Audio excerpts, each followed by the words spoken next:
All right, guys, welcome back to Ramblings. Today we're going to continue playing this game, Eve, and I'm still learning how to interface with it and uh, kind of make the best of it. But anyway, today what we're going to talk about is okay. Yeah, so I'm done with this person. That's good. Um, Today I want to talk about capitalism because um, that's kind of a big deal in terms of today's discourse. Um, if you haven't seen Inside with I think it's Bo Burnham, then you need to watch it.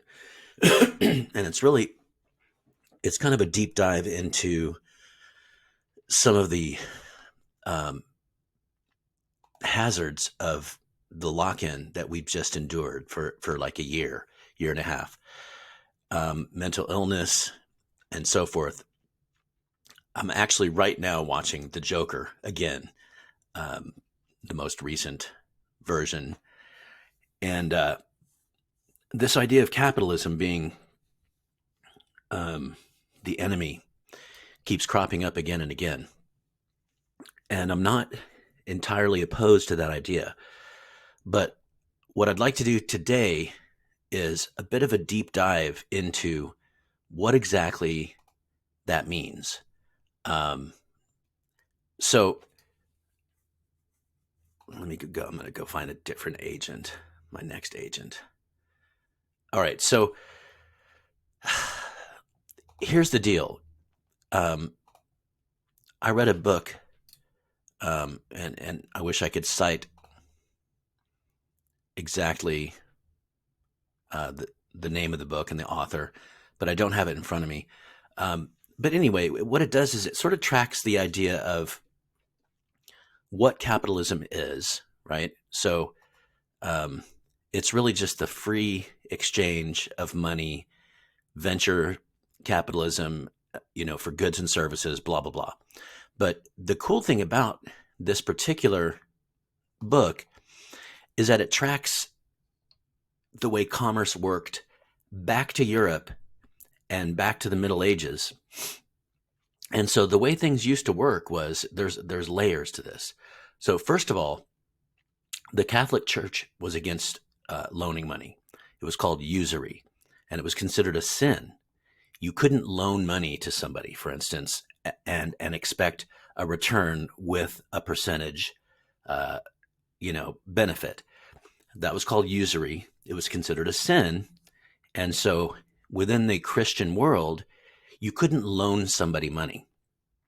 Now, that's a big reason why Jewish people who are not Christians and who really were the only people operating in Europe who were not Christians, that was one of the only things that was allowed them to do was to be able to lend money. So you end up having, some Jewish surnames are Lenderman, Lender, Goldman, Silverman. Some of these names are really tied into the fact that the only people in Europe who were allowed to loan somebody money with interest were Jewish people. So that's kind of a side note, not really important, not really germane to what we're talking about. What we're talking about is the idea that there were limitations to what people could do with their money, right? So if you think about capitalism per se, so let me just take my example. My wife and I really want to open a food truck.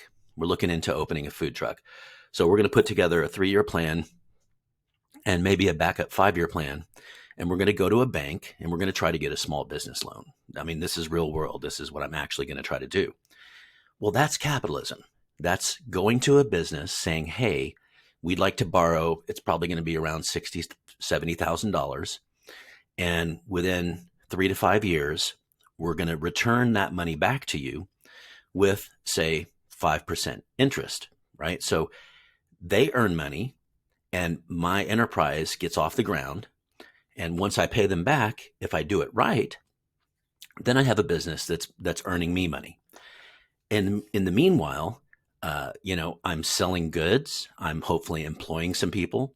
And overall, it's a stimulus to the entire overall economy, right? So everyone benefits. So in Europe, nobody could do that. Nobody could loan you money, right? And I'm talking about, in medieval Europe, in the Middle Ages. So that was one big hindrance. Another one was uh, every bridge had a toll. Every ferry crossing had a toll. Some roads, even, because, we take roads for granted, but somebody built those roads in Europe. Some roads had tolls. In fact, one of the ways that rich Europeans would reward vassals, or, would reward people who were loyal to them, would be they would give them a particular bridge, and so they would charge a halfpenny to cross this bridge to everybody who would try to cross it. So what that means is, if you had a cartload of corn that you wanted to sell, to the province next door to you, you might have to cross, two bridges and perhaps a ferry crossing and use a particular road. And the cost of crossing those bridges and ferries and using those roads would be so steep that by the time you got to market over there, you wouldn't be able to make a profit, right? So there was these restrictions on movement of goods. And then finally, it was considered sinful to withhold goods until you could get better prices. So for instance, if you had corn and you could sell it for a penny, and you thought, if I held on to this corn for another season or two, just put it in my warehouse, and just kept it for a season, I could sell it for 2 pennies or 3 pennies. That was societally considered sinful. That was considered greedy and sinful, right? So if you withheld product in order to make more money later, society frowned on that. And believe it or not, societal pressures are huge, really, really important in terms of the way we behave. We tend to think of our behavior as being sort of, oh, it's all based on the market, or whatever. Jeff Bezos has more money than he could ever spend in 1,000 lifetimes, and that's just the way it is. No, that's not just the way it is. He's that way, and society exists the way it is because we not only accept that, but we love it.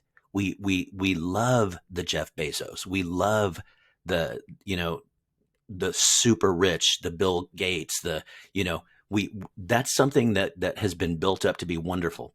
So the point being here, though, that society frowned upon people who withheld goods in order to, let me see here. I'm just see what this, investigate asteroid belt. Okay. So I'm just going to go ahead and set this as a location. Okay. So put all of this together. What does this mean? This means in medieval Europe, you couldn't loan anybody money for whatever reason. Okay. You couldn't withhold your goods for next season in order to make a profit. Okay. And to move your goods around was almost impossible. Okay. It was just the cost was prohibitive. So what I'm describing here is a world where the movement of goods, services, and money is just almost impossible. So putting all this together, you would have situations where there was a famine in Germany and bumper crops in France, but people in Germany still starved. Why? Because people in France who had all this, grain, corn, goods, couldn't get it to Germany.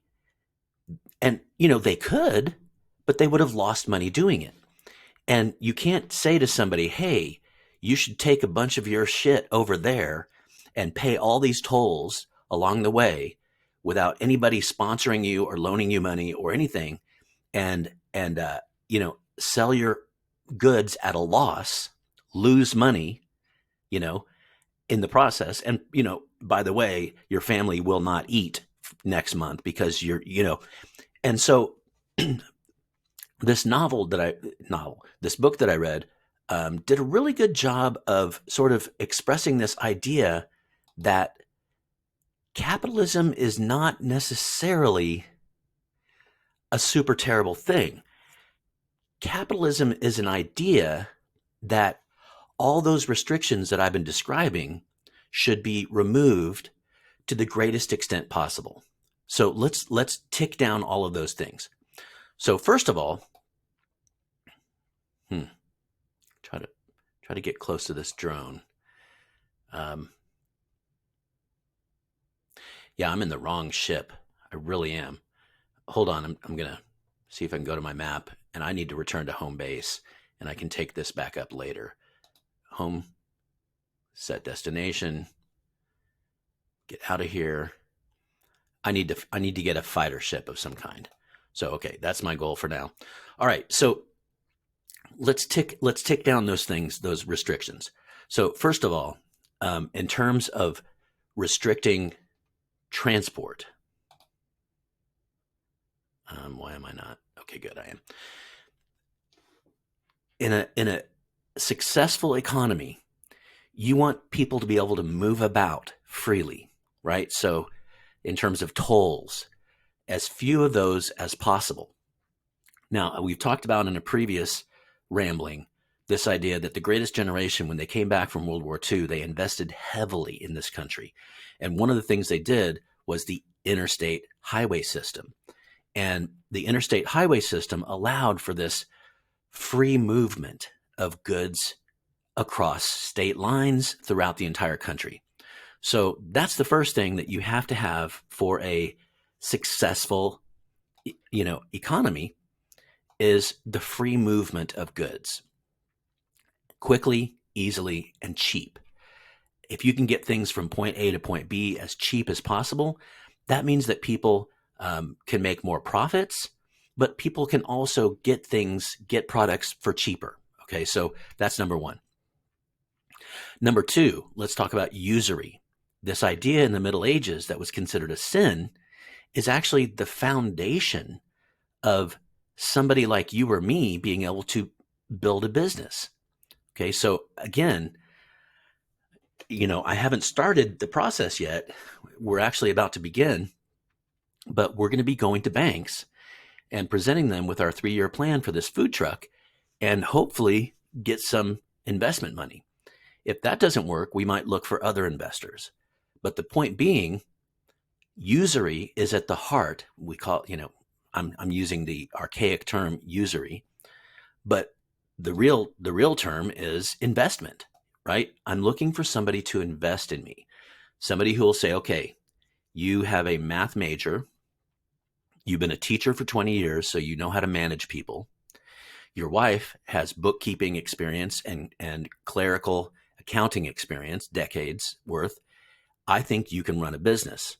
I'm going to go ahead and loan you $70,000, knowing that you're going to pay it back with interest. So eventually I'll get back, say, $80,000. So I'll make money. In the meanwhile, you'll start up a business that will benefit the economy in general, right? So this idea of loaning people money and getting interest back is huge. It's a huge thing. And you didn't used to be able to do that. The only people that used to be able to do that were Jewish people because they were not Christians, right? They were not under the umbrella of the Catholic Church, who at that time said you cannot loan people money for a profit. That's usury. That's a sin. So that's the second thing. The third thing, and this is a big one, is holding back goods until you can actually, I'm about to change my ship here. Holding back money, I'm sorry, I'm getting distracted. I'm going to go ahead and try to make this ship active and see what kind of slots it has. So what I have to do first is strip this one down. All right, so, and this is a big one. If you can't, let's say we talked about this idea, corn is selling for a penny per bushel, right? And that's a bad price, right? And you'd rather not sell it at that price. So basically, I'm removing everything from the ship. By the way, that's what's happening here. But according to society, if you hold back that corn until next season, that's sinful. So you basically sell everything at that lower price, and people eat it or whatever. But here's what I want you to consider: corn is expensive when? When is corn expensive? Corn is expensive during times of famine, when people need it, right? But guess what? Here comes a famine, and there's no corn because nobody has put their corn aside for times of higher price. Okay, so this is a crucial thing. What appears to be greed, which is, I don't want to sell my corn for a penny. I'm going to put it in my warehouse and wait until it's more expensive later. Okay, that seems greedy. And so society won't allow you to do that in the Middle Ages. But the truth is, if only people had done that, then actually there would be grain in times of famine, right? That's the insane thing, is that simple incentive to hold on to your grain until it has more value really means that when people need it the most, you will have it available. And yes, you'll make more money, but also people who are starving will get fed, right? So this book was very informative to me, because when we talk about capitalism, we tend to talk about it in just in terms of what we know right now, what's happening right now. And what's happening now is terrible, right? Huge income inequality. The top 1/10 of 1% owns most of everything. The lowest 60% is basically living paycheck to paycheck in what I would call a serfdom. You know, I think we're almost back to times of serfdom, where and if you think you're not a serf, consider this: if you lose your job in 2 months, will you be homeless? And if the reality is yes, then guess what? You're a serf. You're tied to your wages. You're tied to your job. If you don't work, you don't live. You can't live. That's serfdom. That's the definition of serfdom. And, look, I know that life is struggle and life is work, and we all have to work. So I'm not trying to suggest otherwise. But what I'm saying is, I get it. Capitalism has come to a place now in the United States that is critically unsustainable, horrible. Again, I'm watching The Joker right now. I took a break from it to do this cast. Shit's going down, man. Like, I don't know what's going to happen in the next year in the United States, but we're the wealthiest country in the world, and yet we have the worst healthcare, terrible education. We don't take care of our homeless. There's no mental illness support. There's no addiction support.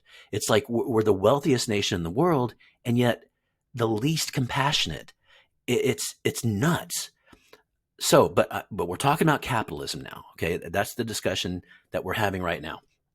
So, by the way, I'm trying to outfit my ship here while we talk. So the idea being here, though, that honestly, try to make my cargo hold larger. Let's just take a minute and take a look at what's going on here. Let's go ahead and I can have one turret. So let's get that going. Let's charge it up.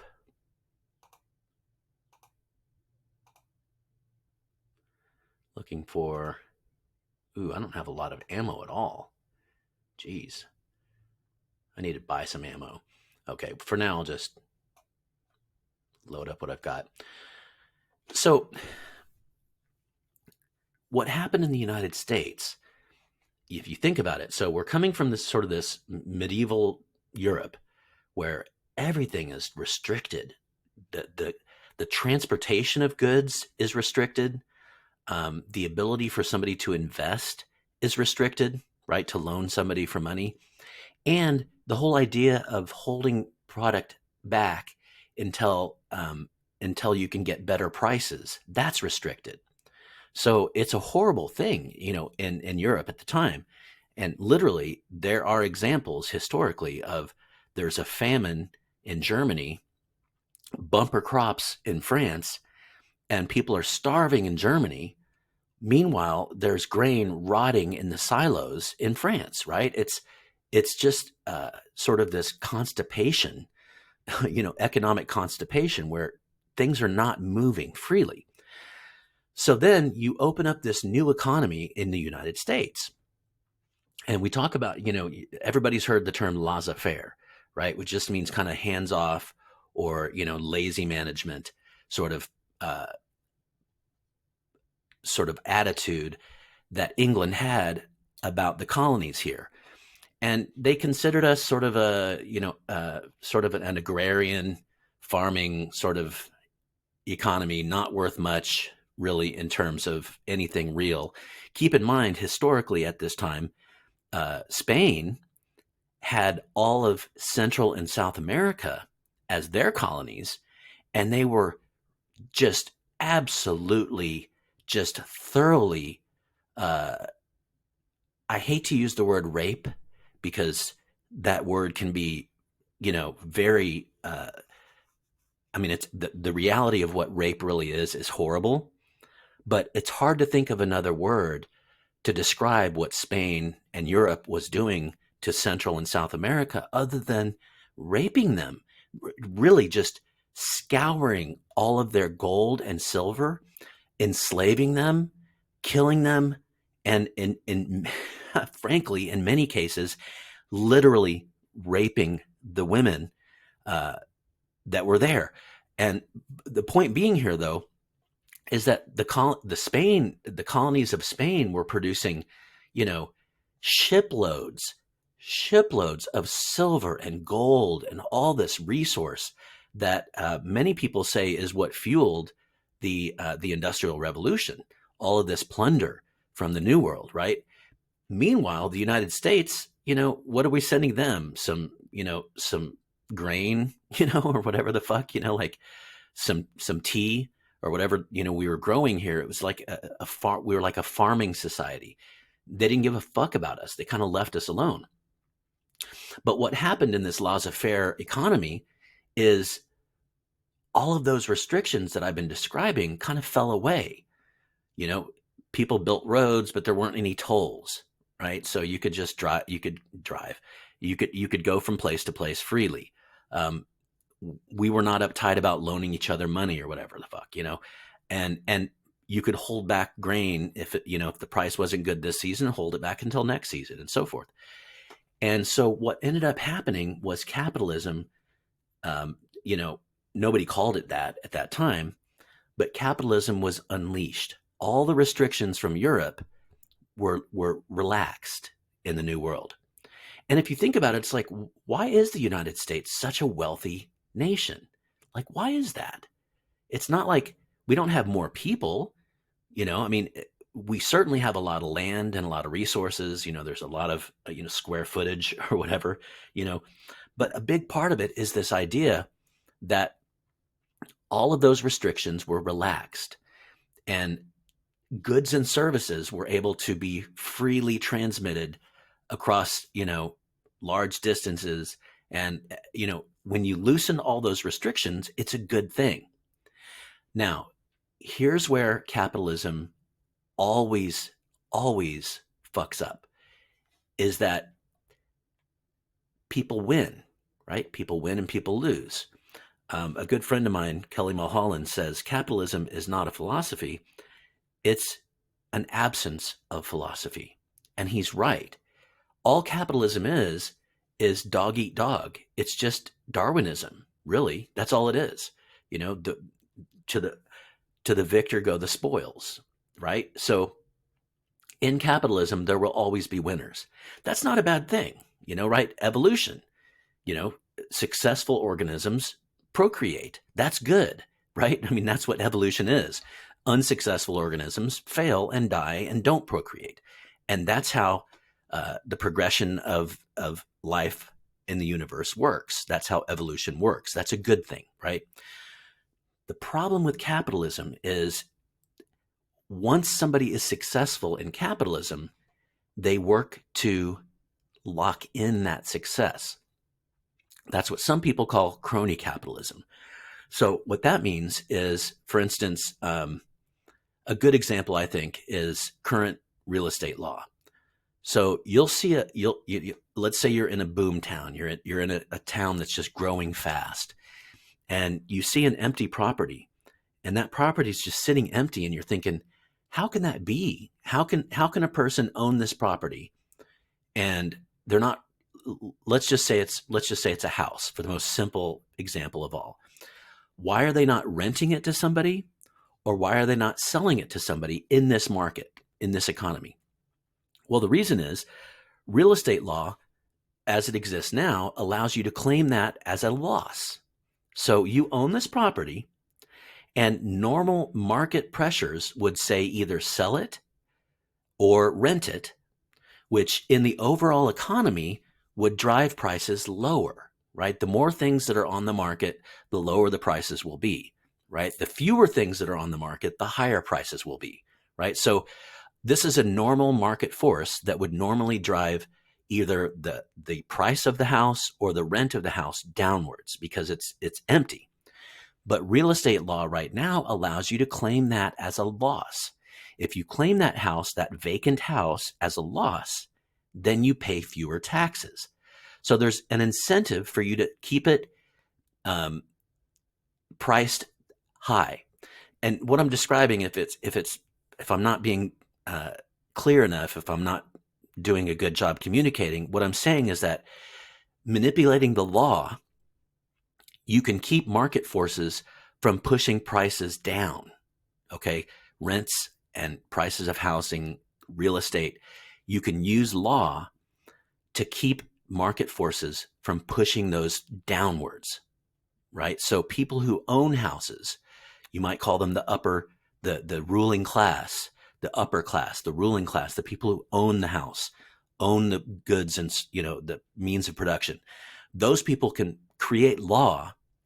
And that was just one example of real estate law, but there's all kinds of tax law and so forth. You can create law that opposes market forces. So in a free market, if you have a house that's standing empty, you're trying to sell it for let's just say $100,000. You're trying to sell it for $100,000 and it's not selling. Well, in a normal market, you would reduce the price to $90,000. Still doesn't sell, $80,000, right? Prices will go down according to demand. However, if you can claim that property as a loss and pay fewer taxes later, then there's no incentive for you to reduce the price. So pressures downwards, pressures for lower prices are eliminated. Meanwhile, demand is always there. So if more people want your house, then you can actually raise the 100,000. How about 110,000? How about 120,000, right? So what I'm describing here is capitalism gets entrenched in government. And I like the term crony capitalism because the idea is that when money becomes entrenched in government, then the people who are successful at capitalism create law that entrenches their success, that keeps it and ensures it and makes sure that it doesn't go away and maintains. So the point being here, honestly, I don't want this ship. I really don't. I want more than one gun. My point here is that I don't think that capitalism is the problem. I think that we need to remove money from government. I think that government is a necessary evil, for the time being, until we have some sort of AI overlord, Skynet, whatever, as long as we try to govern ourselves, we need to remove money from that as much as we possibly can. We really, really need to get money out of that entire system to whatever extent we possibly can, because when people are successful in capitalism, they will make law that entrenches that success, that ensures the stability and continuation of that success. So that's a lot of talk about capitalism that really doesn't lead us anywhere other than I think Citizens United is a travesty.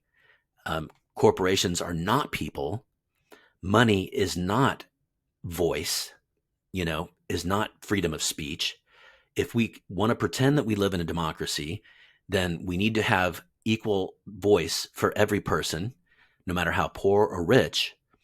And if you allow poor people to have a voice, that means that policy will reflect things that might benefit poor people. Like the fact is, right now, the way we run elections, how expensive it is. In Al Franken's book, Giant of the Senate, he talks about the fact that as a senator, you spend 95% of your time schmoozing, basically going around and fundraising, trying to get money. It's all about money. And as long as that's the case, then our form of capitalism will fail. And it's going to lead to revolt. It's going to lead to riots. It's going to lead to ruin. We've got to get money out of government. We've got to separate.